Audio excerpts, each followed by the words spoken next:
Guys, thanks so much for all your help. You really came to my rescue right when I needed it. While I was in the desert with a nylon bag over my head, I had no idea where I was. I had just enough cell reception, one bar, for just enough time to get out one single video. And I said, all I have to do is show people that I'm obviously in distress, show them a little bit about my surroundings, show them that I am clearly in a situation where I need help, and someone will help me. Somebody will see this video of all my hundreds of thousands of followers and help me. Instead, I just get a bunch of quote tweets and replies that say, oh, there he goes again, screaming like a psycho. Oh, loud equals funny, sarcastic laughing emoji. He's trapped in the desert with a nylon bag over his head for an amazing reason. Fuck you. You know that? I don't need you. Well, I needed you at that point. But I don't now that I helped myself out of my situation. And you know what? That's honestly a really, really good piece of advice for anybody in this world. Nobody is going to give a shit about you when you're at your lowest. They only care about you when you're at the top of your game. Well, guess what? Bitches. I'm sorry, I shouldn't have said that. Guess what? I climbed up the mountain literally and figuratively. And I got what I deserved. Without anybody's help. I was sitting in my house the other night, and I had ordered some food delivery because it was very, very, very cold.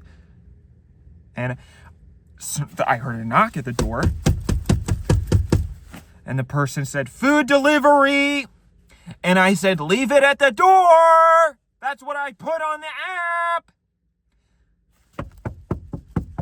app. There's a problem, sir. We need you to come out here. I said, no, you don't. No, you don't. It's wonton soup. Just sit it down. It's getting cold.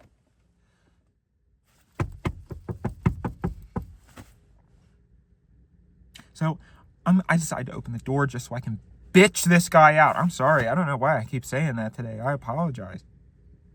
I opened the door so that I can pepper spray this fucker. Open the door. Two guys in suits. Again, I'm starting to think that the original two guys in suits were not process servers at all.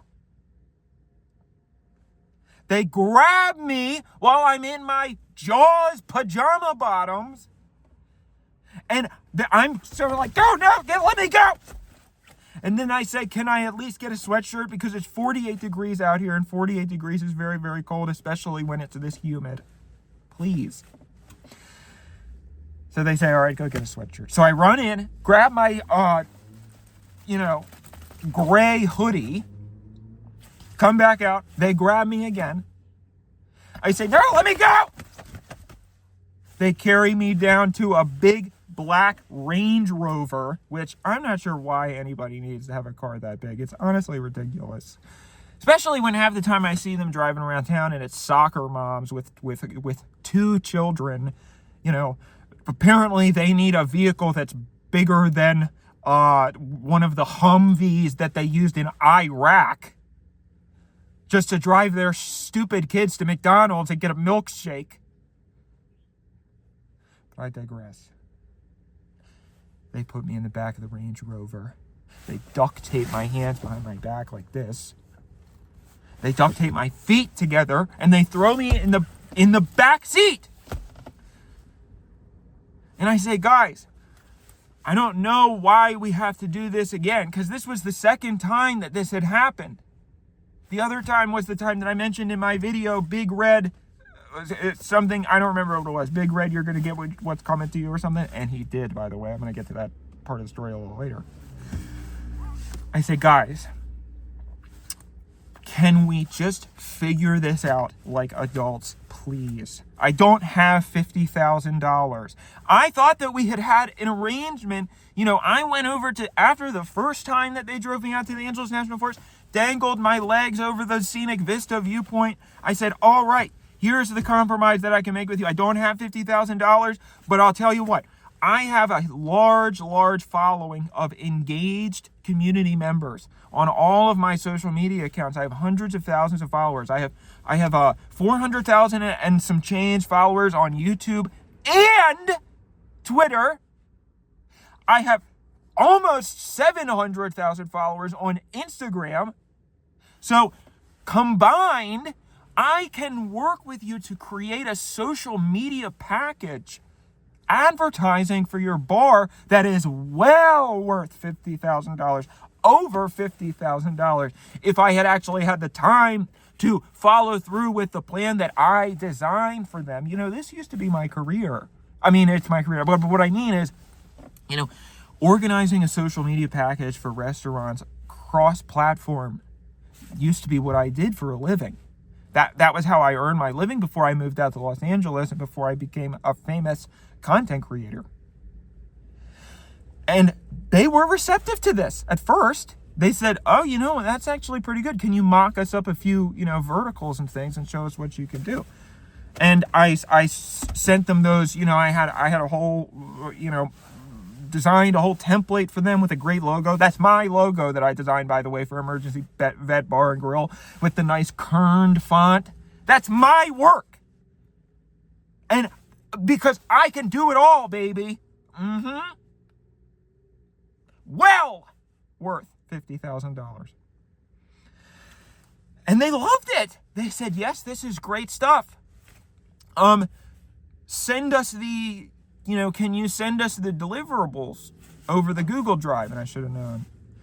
I should have known better, because I sent them all the raw photos that I took at the restaurant. I sent them the Photoshop file, the template that I had made for their social media grid posts. I sent them the fonts that I used, because I thought, the way that I look at my client relationship, especially when we're talking about social media marketing, it's like, really, you're not investing in the deliverables themselves. You're investing in someone who has the mind of a person who can engage with audiences, and somebody who knows how to speak their language. So what people don't seem to understand when they're trying to market their business is, if you post something, take a look at the numbers that were on my Twitter when I was trying to post for Emergency Vet Bar and Grill.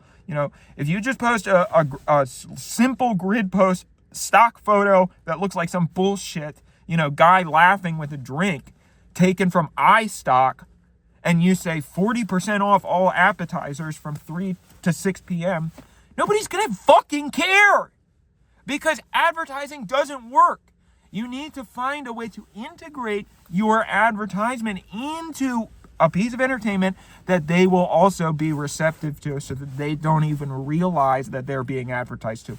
Whoosh, right over their head. They had no idea what I was talking about, because they don't get it. So I said, well, all right, fine. This will make my job easier for me. I really think that part of the reason why I have such a big follower base is that, I have really good quality control, and there's a certain authorship that people see over all of my content across all platforms. So now integrating these shitty advertisements, it sucks, but it's better than having to be indebted to the fucking big red mafia for the rest of my life. So I said, fine, I'll do a month of this. $50,000 is what I would charge you for a month of this, otherwise. And then we'll part ways. You'll be able to get your new pool table. Everything will be square. I can go back to rebuilding my brand after we're done, and we can forget this whole thing ever happened. They said, great. Sounds great. Send them all the stuff that they were going to need over the Google Drive. Then they said, hey, we think that it would be in the best interest of the bar if we took over the actual posting of the things, because we just feel that some of your content is not really aligned with our brand values. So I said, okay, that's fine. That's less work for me. I'll give you guys the password to my account. Big mistake. Never do that. The thing that added insult to injury while I was in the nylon bag and it was 48 degrees out in the middle of the desert. I heard my phone go bing, and it was a verification code to log into my Twitter. And then I got a text from Big Red and he said, hey, can you send me the verification code that you just got? And I said, fuck you. 3614. Never heard from him again. I come back and I scroll. God almighty, I wish you could have seen my face when I saw the fucking things that they had posted thinking that they were good social media advertisements. It's just ridiculous. People don't understand. You have to use the medium in a way that only that medium can be used. Whoosh, right over their heads again.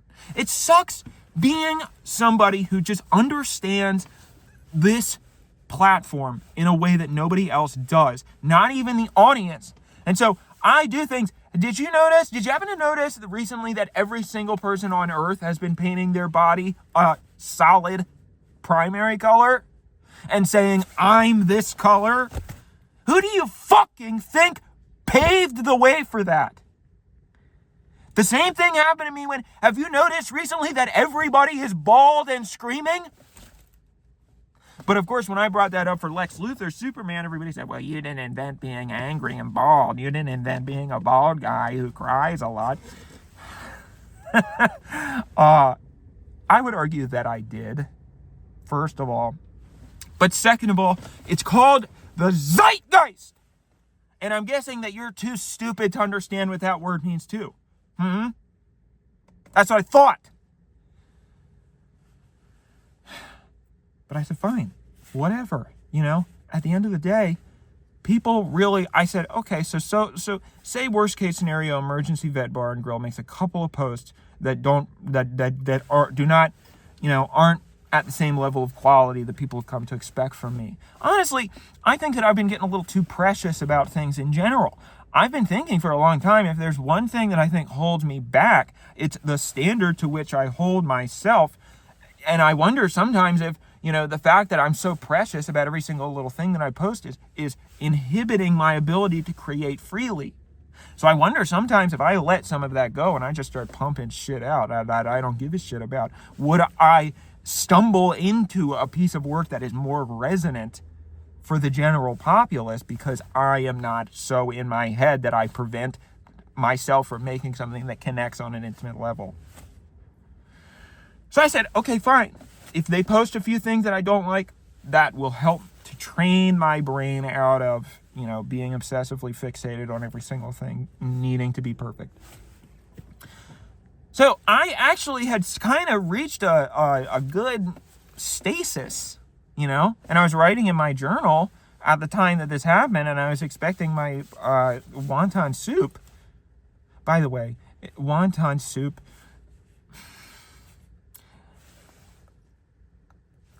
if the soup is clearly, if clearly the to-go bag has soup in it, stand the soup upright. A simple concept that half of food delivery drivers don't seem to be able to understand. But I was writing in my diary, I said, hey, I feel good, things are going well. I think the short film went about as good as it could have gone, I think since then I've been making a lot of story time content that's been really successful. That's the other thing that bothers me. People will see the curse of being a content creator. People see something like this, the videos where I'm screaming, and they say, oh, all this guy does is scream. That's not true at all. I do so many different kinds of work. I experiment in all different types of genres, all different types of creative applications, but it's because you only recognize me from the screaming ones. So in your head, yes, that is all I do because that's all that you connect as being the same person. That's not my fault. And also, another thing that's not my fault, if you are too technologically illiterate to turn off autoplay on your feed, don't take that out on me and my body of work.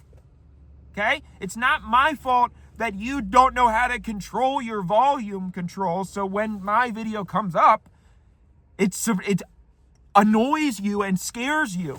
Turn off autoplay! You're helpless, all of you. So anyway, the guys throw me in the Range Rover, which is far, far... Oh my God, what is this now? What the fuck is wrong with these people? It's Saturday morning!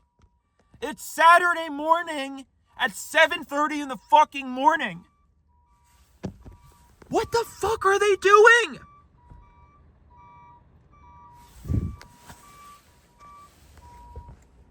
What is in that truck? I'm guessing probably kidnapped children. Shut up! I'm sorry. It's just that I'm really fucking wired up. I got put in the back of the Range Rover, which is far too much space. Honestly, it's not even like it's too it's impractical for living in an urban environment. Fucking shit. I feel like I'm going crazy. You've backed up enough! Where are you going now?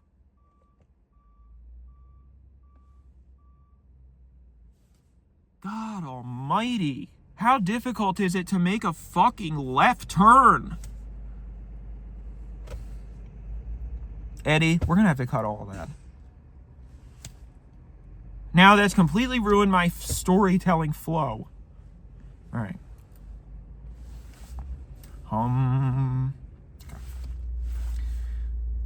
They put me in the back of a Range Rover, which is far too large to be practical in an urban environment. So that's their loss. I mean, I don't know how they park in that thing, how they do parallel parking, you know? Anyway, they drive me, and I know where the Angeles National Forest is, so I know that that's where we're going. And I said, guys, we figured this out already, okay? We figured out this whole thing. You don't have to threaten me anymore. I am playing ball. I am playing your game. And they were just completely silent. And I said, guys! And then I said, you know what? Maybe I can try, because clearly these guys are just, the muscle, right? Big Red is the brains, and I mean that in a technical sense. Big Red clearly does not have brains at all.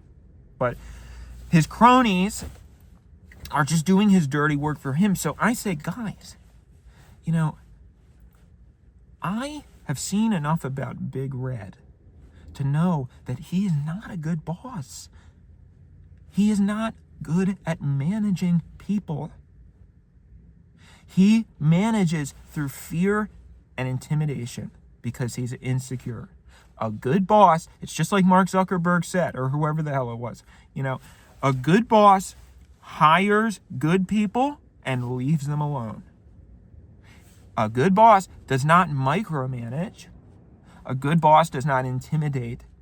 A good boss does not let their insecurities over their ability to manage their people get the best of them. He doesn't have what it takes. I do. Listen, I'll confide this in you personally. I have well over $50,000. That's not true, but I'm just trying to get through to them. So, if you guys want to come work for me, you know, I am a people person. I am an empathetic manager. I want to give you the space that you need to feel self-actualized working for me. I want you guys to feel like working for me, working for the work that I make, that you can be true to your artistic vision as well as mine.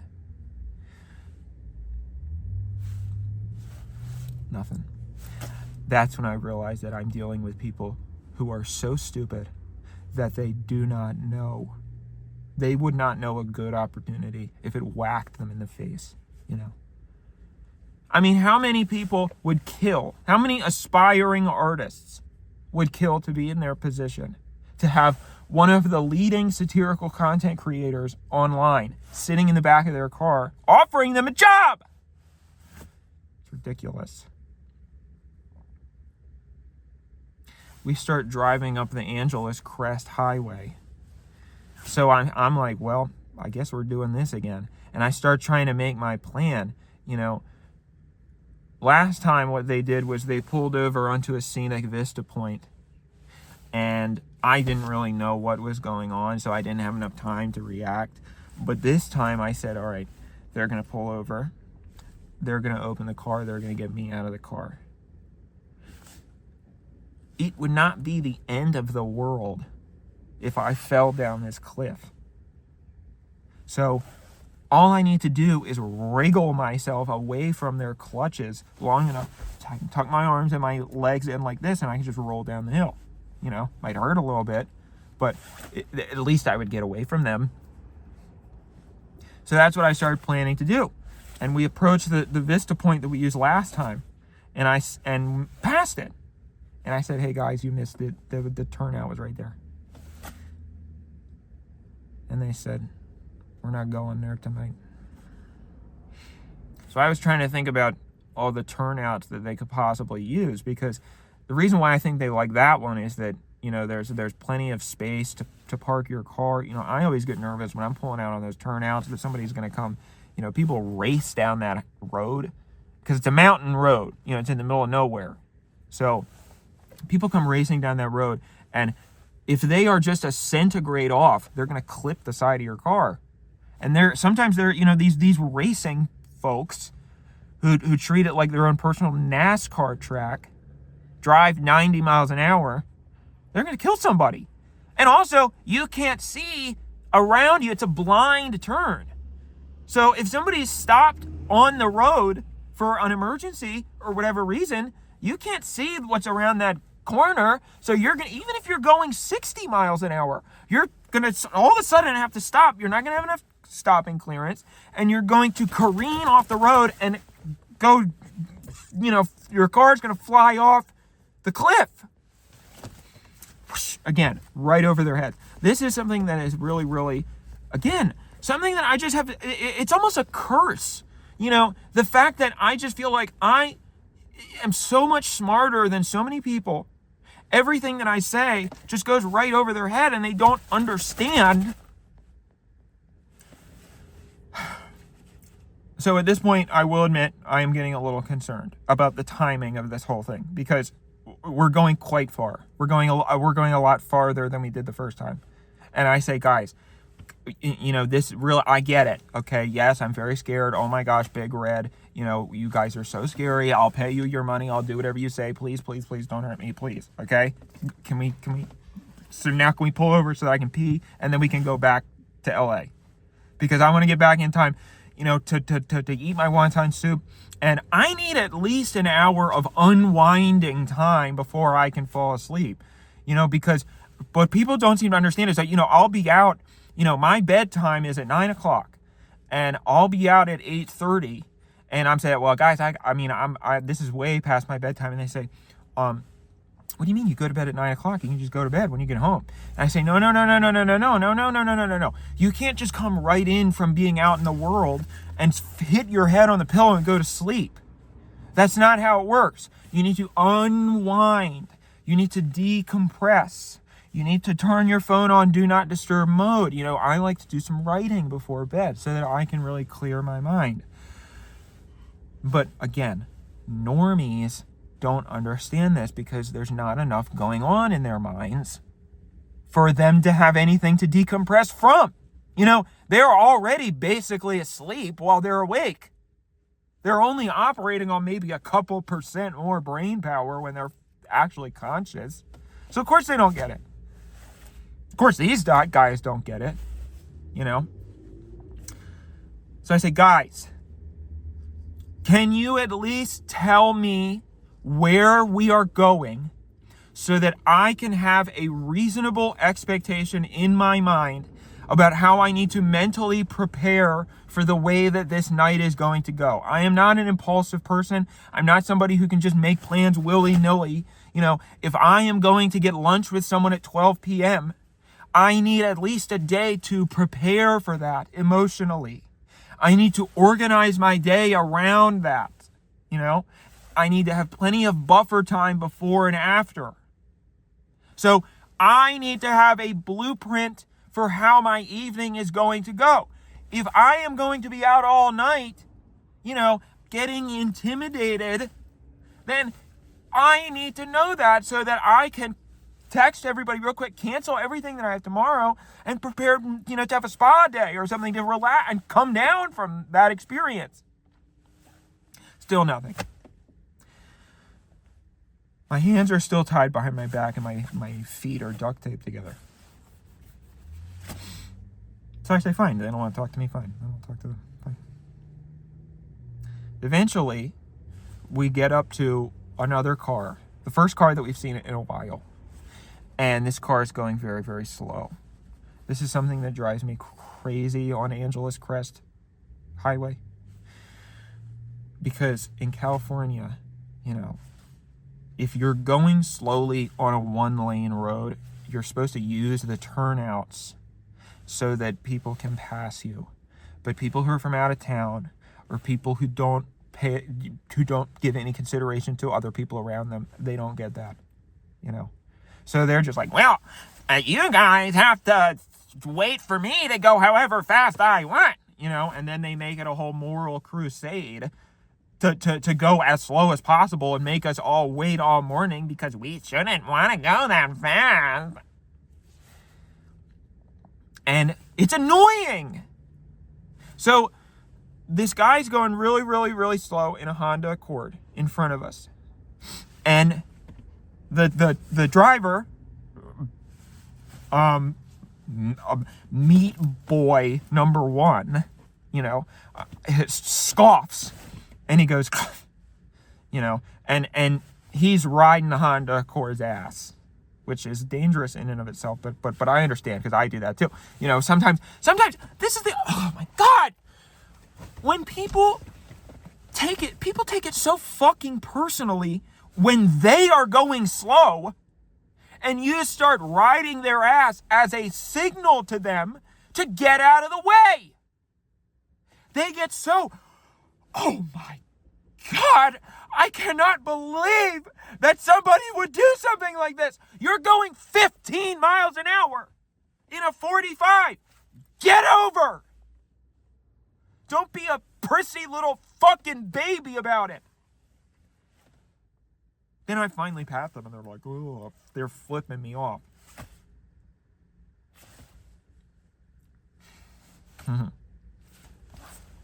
So I can tell that the driver's starting to get annoyed, and he looks over at meat boy number two and he's like,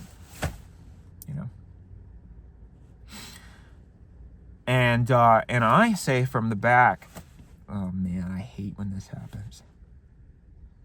And that finally gets through to the driver. He goes, yeah. And I say, I just don't understand why people don't, in California, you're supposed to use the turnouts. And we'd be riding the guy's ass. And a turnout would come up that's perfect, plenty of space, designed right for you to just slip right in and let us go by. But he doesn't use the turnout. Turnout after turnout after turnout, he doesn't use it. And this is, again, let me emphasize, this is a one-lane road that is the only road in any direction for 30 miles. There's A and B at the end of the road, which goes through the mountain range and comes out the other side. So if you're not stopping on the side, you are going to be behind this person for the entire 60 miles. So that's why it's very important to be considerate of other people. And so I say, when he doesn't take the third turnout in a row that this guy doesn't take, I say, you should honk at him. And meat boy number one is like, well, I don't know. I don't want to be, I don't want to be a jackass. And I'm like, no, honk at him. This is what you're supposed to do. He's being a jackass by not letting you over. The next turnout, if he doesn't take the next turnout, just give a little beep on your horn, just a little. So he's like, I don't know, I don't like to honk at people. And I'm like, come on. People, again, honking is supposed to be a tool to communicate with other drivers. Everybody interprets a honk as like a fuck you. A honk can just be like a, hey, I would really love to get over, can you let me through? A little beep. That's perfectly fine. So he says, all right. And we pass the next turnout. And he taps it a little bit. He goes, beep. And I say, oh, come on, you can do better than that. Come on. And I say, take my zip ties out. I'll do it if you don't want to do it. So meat boy number 2 is sort of looking at meat boy number 1. And I say, because I'll be honest with you, I drive this road all the time, and I was starting to kind of notice that the driver doesn't really seem very confident in what he's doing. And so I say, are you from around here by any chance? And he says, no, I'm from Philly, And I say, oh, well, why don't y'all pull over and I'll take this John. Oh, dude. If you pull over, I can drive. And he's like, no, I don't want to make you do that, man. And I said, no, it's fine. I just tell me where we're going. I like driving. I think it's kind of fun. And he's like, you do? And I say, yeah, especially on a road like this. It's very enjoyable for me, because you can kind of just zone out. And there's no cell service up here. So it's really sort of a digital detox for me. So he's like, all right, and he pulls over into the turnout, opens the back door, cuts my zip ties off both sides, and I switch with him, and I get in the driver's seat, So I say, okay, where are we going? And he says, well, we have to go to this specific place. So let me show you on your phone. So I give him my phone. He goes in and he's got some sort of longitude and latitude written on a piece of paper that I assume is from Big Red. So he starts typing in the longitude and the latitude, presses enter, and it's somewhere in the middle of the Antelope Valley. And I say, oh, guys, we're going to go all the way out there. And he's like, that's what Big Red says. It's Big Red's orders. And I say, guys, we don't need to do that. The desert is the exact same here that it is over there. Please. And he's like, well, Big Red wants to make sure that, because if you're here, you can just hitchhike. But if you're out there, then that's going to be, more difficult for you. And then I start to think, well, all right, here's what, how about this?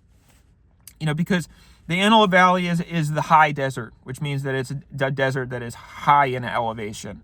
So, yes, it's hot, but it also gets cold. It gets very, very cold. So I say, how about this? Why don't you can still take me to the desert, but why don't we go to the Coachella Valley? It's a little bit lower in elevation. It's sort of where Palm Springs and Joshua Tree is. Go out there. You can let me out wherever you want. I just want to go there because it's going to be a little warmer than the high desert, and it's windy out tonight. And I just can you guys please do that for me? And they start to say, I don't know, man. I mean, because if we go all the way out to the Coachella Valley, then that's going to be another 2 hours, and by the time we drop you off in the middle of nowhere, it's going to be rush hour tomorrow morning. And then that's going to take God knows how long to get back to LA from going, east to west. So I'm like, no, it'll be fine. It'll be fine as long as you leave as long as you drop me off wherever you're going to drop me off before 7. That's kind of a lie, but I was just, I'm trying to smooth talk them. So I was like, as long as you guys drop me off before 6:30, if you drop me off at 6:30 and you don't go too far into the middle of nowhere, then you can just take the 10 all the way back and it'll be fine. And they're like, Big Red's not going to like that. So I said, okay. All right, fine. Because here's what I'm thinking. Yes, it's going to be cold this evening, but tomorrow, when the sun's, as soon as that sun starts to come up, that sun is intense. So it's going to heat up and it's going to be fine. And actually, it'll probably be a very pleasant day out in the Antelope Valley today. I think the high is probably supposed to be like 68 or something. So, in full sun, that's going to be great, especially if I'm just laying there. That's something that I would, most people pay to go to a resort to do that by the pool, So I'm like, well, all right, I guess it's not the end of the world. I mean, and hopefully I'll be able to figure some way to get out of there by the evening. So I say, okay. So we go to the random latitude and longitude that's on their map, and I pull over and I say, so this is it right here? And they go, yep. And I say, all right. And I take off running. Because I'm not stupid, right? Running. Down the road. And I'm screaming, help, help! But there's no cars. There's nothing. There's not even a road runner. I guess I'm the road runner in this situation because I'm running on the road, But I mean a road runner like from a Looney Tunes cartoon. And by the way, if you guys want to enjoy your Looney Tunes cartoons, you better watch them all now. You better go on a digital or on a physical media shopping binge. Because if this Netflix deal goes through, it's over. It's fucking over, man. And I've been trying to accept, if I'm stuck on the internet for the rest of my life making this crap, fine.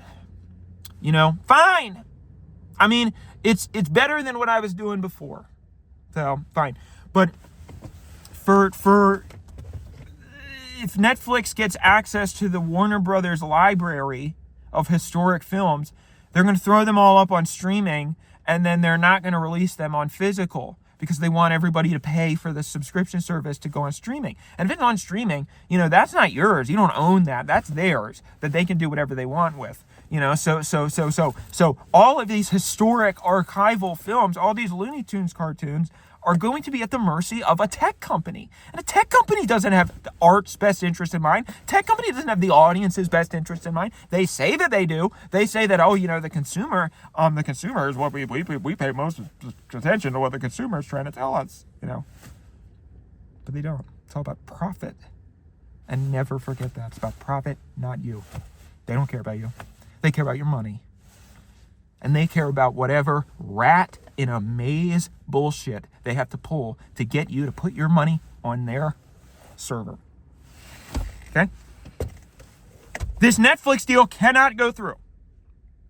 It just can't. So anyway. Where was I?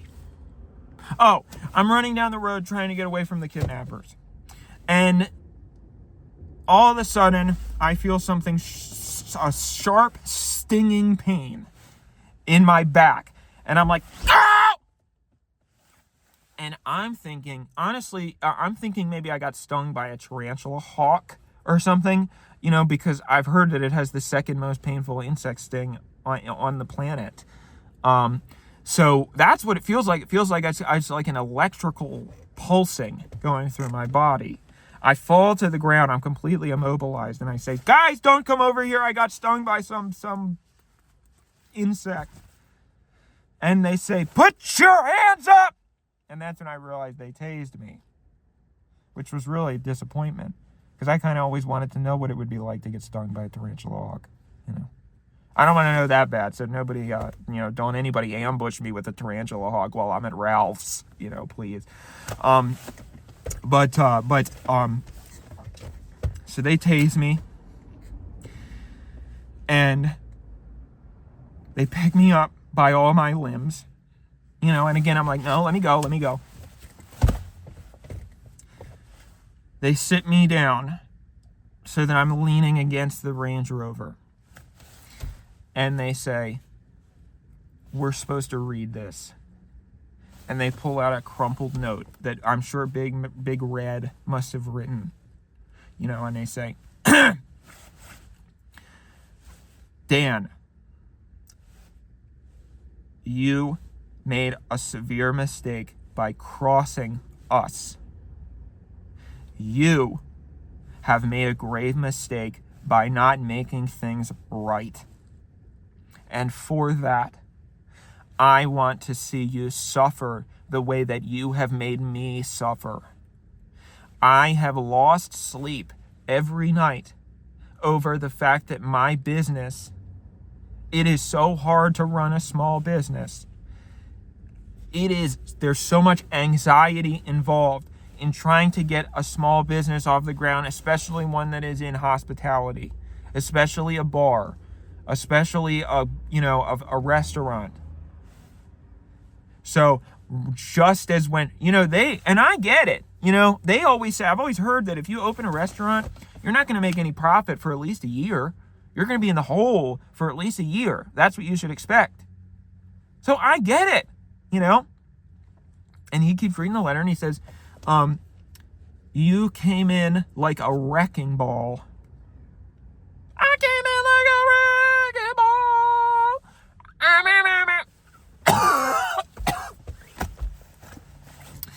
Sorry, I've still got a lot of dust in my throat from the fact that I was in the desert for 24 hours in a nylon bag. And I haven't had the time to go to a cardiopulmonologist. Cardiopulmonologist. What's the one that does the lungs and the... Who cares? Nobody's watching this far anyway.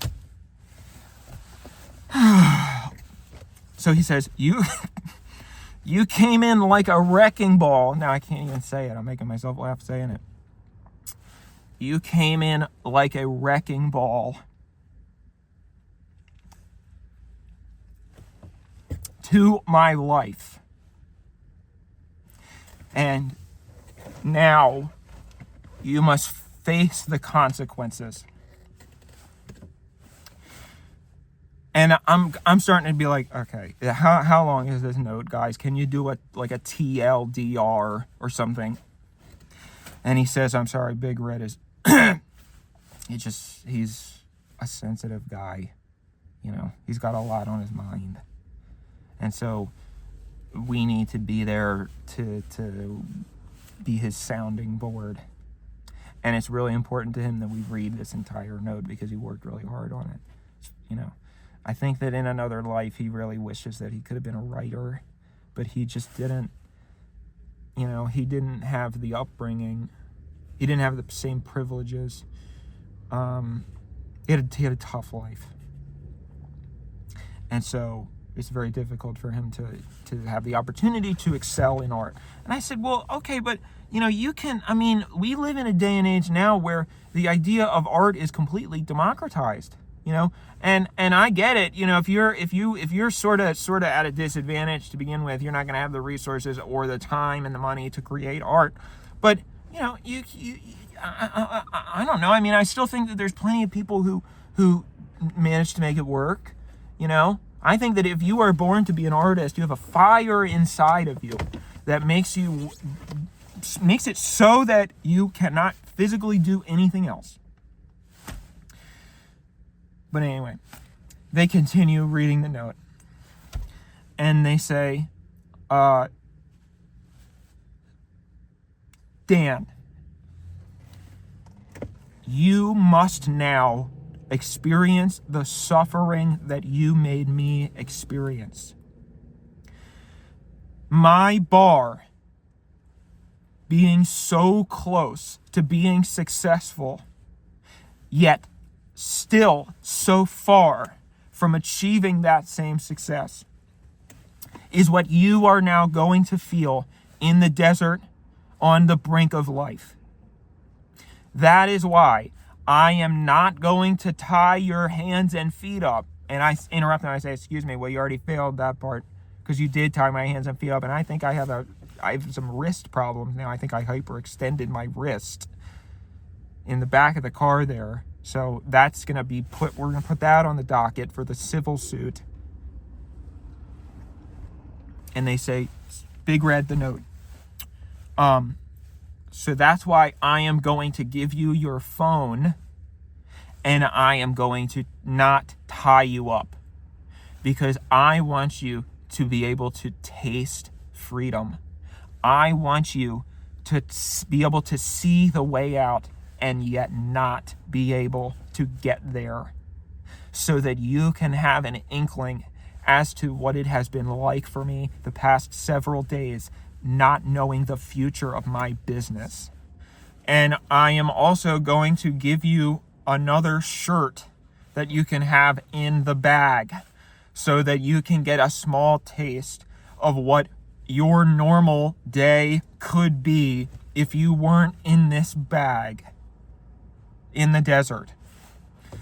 So I say, wow, I mean, this Big Red is really sort of a Machiavellian guy. You know, I had no idea that he had this in him.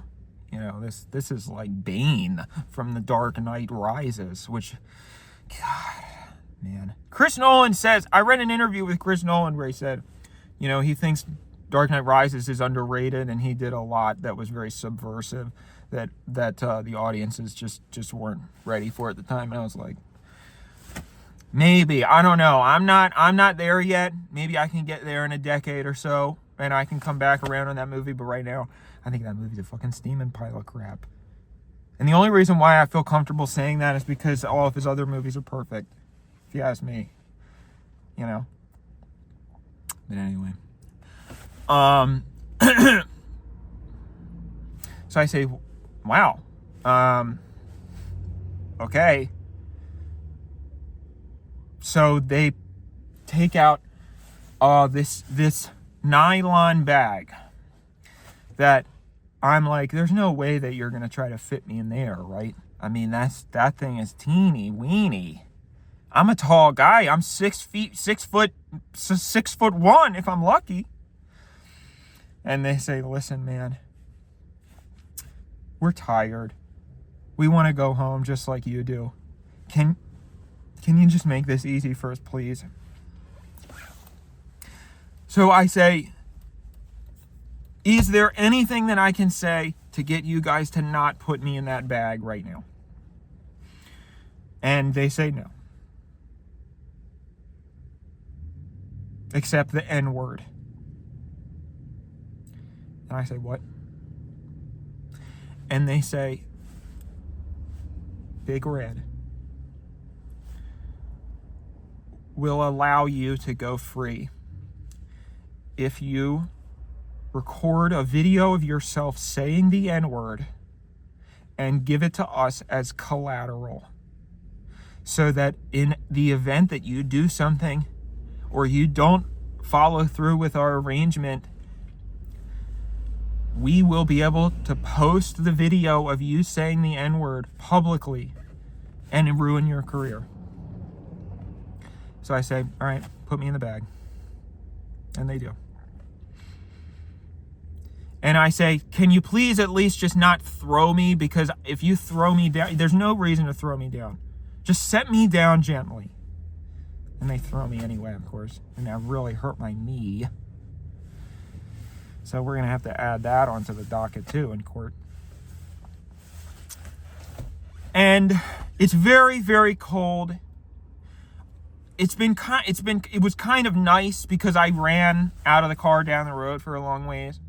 But I can tell that when I start to cool down, it's going to get extremely unpleasant. And the good news is that I have my phone. So hopefully this won't be too bad. You know, I got plenty of battery left. I don't have internet. You know, I try a few times, but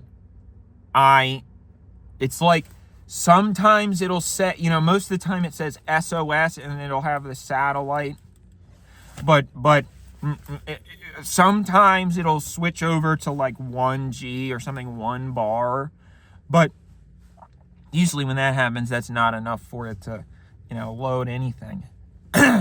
So for most of the night, you know, I was just kind of, because I'm in a bag, remember, zipped up. So I'm sort of sitting on my, you know, I was like, well, what can I do on my phone that is offline? So I start going through all my old videos, going through some selfies that I never posted or things that I had never followed through with from my repertoire. And that was just what made me really sad, because, you know, I was seeing so many interesting experiments that I did, so many interesting, you know, performance decisions that I made, so many interesting premises for videos that, you know, at the time, I got in my own way because I inhibited myself, because I was nervous. I was nervous about what people would think of me. You know, I was nervous about the reception not always being universal acclaim. But if that's all that you're seeking out, the sun's coming out now. I got to take my jacket off. And the reason why I'm taking my jacket off on camera, oh, now it's cold. Well, maybe I'll warm up in a little bit. Sorry, the cold just reminds me, I have PTSD from this experience, and now the cold reminds me of being out in the middle of the desert. You know, I was just thinking, well, I can't believe, you know, there was so much that I wanted to do. You know, I got to finish the short film, but that was just supposed to be a very small start. That was supposed to be just a very small taste of all the things that I can do cinematically, you know? And at the end of the day, all I can hope is that maybe if I die tonight, you know, people will appreciate all of the little things that I posted that maybe were not as well received or as popular at the time. You know, they can sort of get a second wind, and maybe people can go back and sort of see what I was going for and appreciate it in a different way. You know, so like the Blue Gentleman, that's a great example. I posted the Blue Gentleman, nobody gave it shit, you know, flop, you know, but slowly, and I remember thinking, you know, I really feel like this is good. I really feel like the Blue Gentleman is something. Same thing with Sunloaf. It happens to me all the time where I'm like, this is good stuff. But for whatever reason, it's just not connecting at the time. You know, and then months later, then all of a sudden it blows up. All of a sudden everybody's asking, where's Blue Gentleman? I said, when Blue Gentleman came out, all you wanted, you were like, where's Red Gentleman? All you want is the thing that you know. Pierre, you know, Pierre constantly gets replies that at the beginning of Pierre, he said, this guy sucks. All of his replies would say, this guy sucks. Bring back Addie Sanders. And I was like, you guys didn't like Addie Sanders when Addie Sanders first came out. Of course, when Pierre was gone, then you said, where's Pierre? We want Pierre back. I don't understand what people need to get it that they don't know what they want. Okay, sorry. So I was thinking about all this and I was getting a little upset. You know, because I don't know. And then all of a sudden, I get a ding notification because I connected to the internet a little bit. And it was the Postmates guy. And he was saying, I can't find your gate. And that was several hours ago. So I say, oh my God, I have internet. Yes. So again, I really place extreme importance on the value of film. And so I'm thinking that if I can document my experience here of being on the brink of death, if I can document this incredibly rare moment of human perseverance, if I can share the darkest night of my soul with the camera, and I can preserve it for future generations forever, then that is so worth it. That could be a crucially important artistic historical text. The video that I took at my last breath of life. Because it was very cold that night. And I started to be like, I think this is it. So I pulled out my phone and I started recording, and that was the video that you guys, that was uploaded, of me saying I had a good run. And I was thinking about it, I said, I really did. You know, I meant it. So I said, okay, if nothing else, at least people can see my last moments. So I press send, and I'm like, well, if I press send on this video and I die, the phone still has 60% battery left. So at the very least, you know, it will eventually go through. Even if it gets picked up by the EMT services or the police, you know, as they're bringing it back to the headquarters or wherever and they head into town, eventually it'll connect to the internet and it'll upload this video. So I'm at peace with that. I honestly am. And I've accepted this is it. I had a good run, but Big Red got my ass. I don't know how much time passed after that. I don't know how long I was there. I didn't even know what time of day it was. I could feel the temperature, and I remember feeling when the sun came up. You know, I felt the sun on my skin.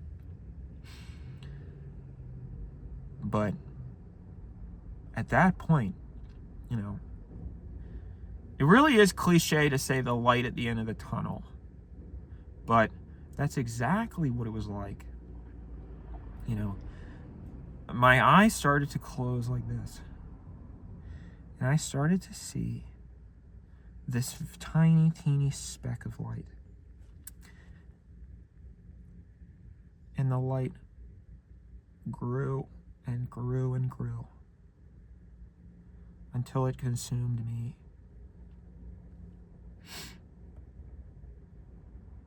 And I felt its warmth all over my body.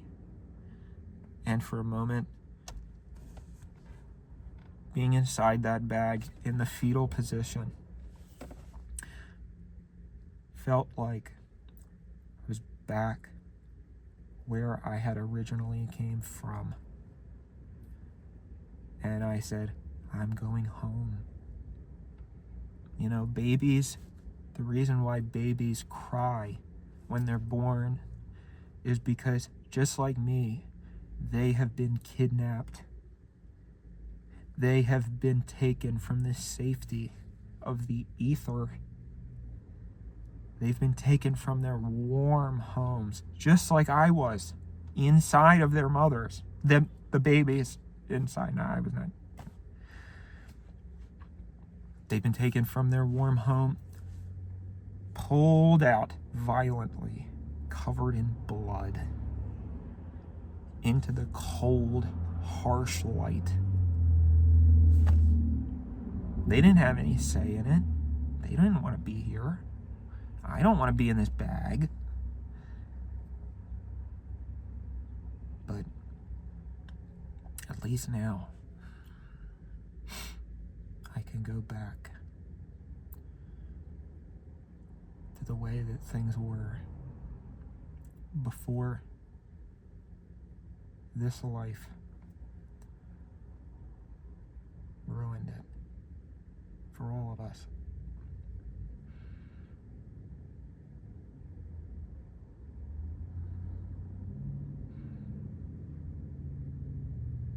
Faggot! That's what I hear all of a sudden from somewhere. And I'm like, what? And I hear this guy going like, not like that. That makes it sound like he was a space alien. He was, just mumbling stuff, going like, you're a fucking bitch, fuck y'all, and saying all sorts of obscenities. And I hear bottles clanking, and I hear a shopping cart rolling down the road. So I'm like, fucking hell. This is just what I need. as I'm passing on into the next life to be interrupted by a fucking junkie crackhead.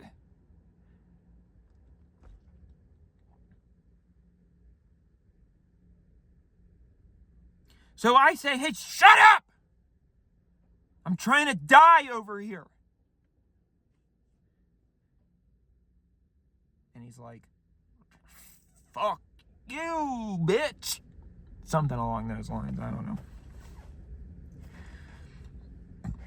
He comes over I hear him walking over, and it was like a horror movie. It was literally the scariest thing that's ever happened to me. Just hearing footsteps, and I can't see or hear anything.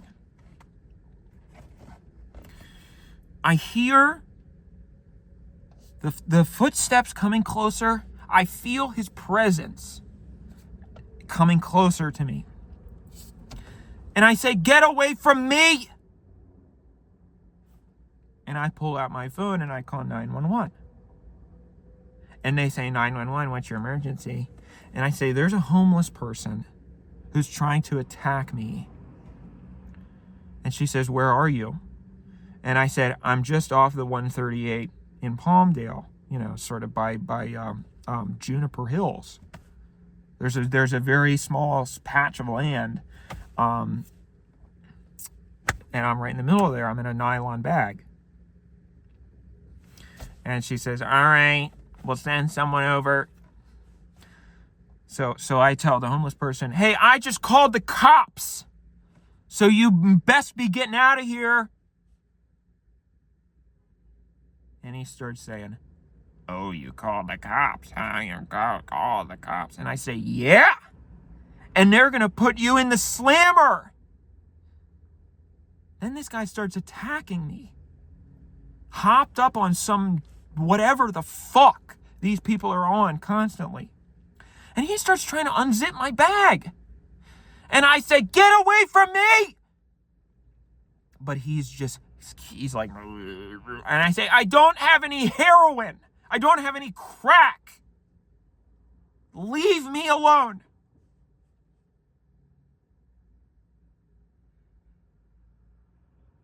So eventually, I hear the sirens. Whee! The police pull up. So I just keep laying there in the bag. The cops come over. And I hear them start questioning this guy. And they say, can we, what are you doing around here? And he answers some mumbling answer. I don't know.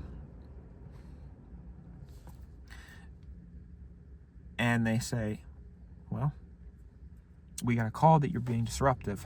So please settle down. And they get back in their cruiser and leave. And that makes me so upset. The fact that you can call the police in this town and they don't give a flying fuck about someone who is literally attacking you. I get so mad that I unzip the bag. And that's the video that you saw uploaded. Because that was another thing where I said I have to document this for the just in case this guy tries to attack me or kill me or stab me. I want to record this guy's face, And of course, I guess it was because of the disorientation. I didn't realize that I thought the front-facing camera was on, but I actually had the rear camera or whatever was this. I had the selfie camera on, but I thought it was the front-facing camera. I don't know, whichever one it was the other way that I wanted it to be. So like I said, I uploaded that video thinking that everybody was going to come to my rescue. No. Just a bunch of comments that said, you fell off.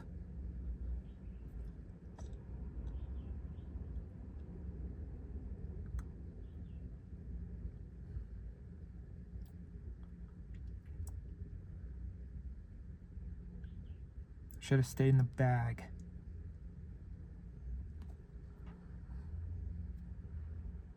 instead of being forced back to a world where nobody understands me.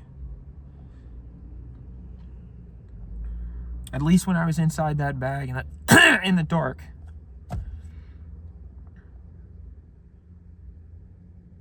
I felt like I belonged there.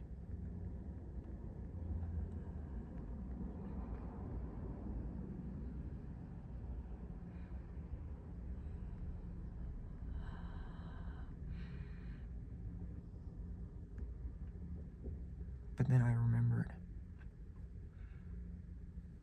Big Red.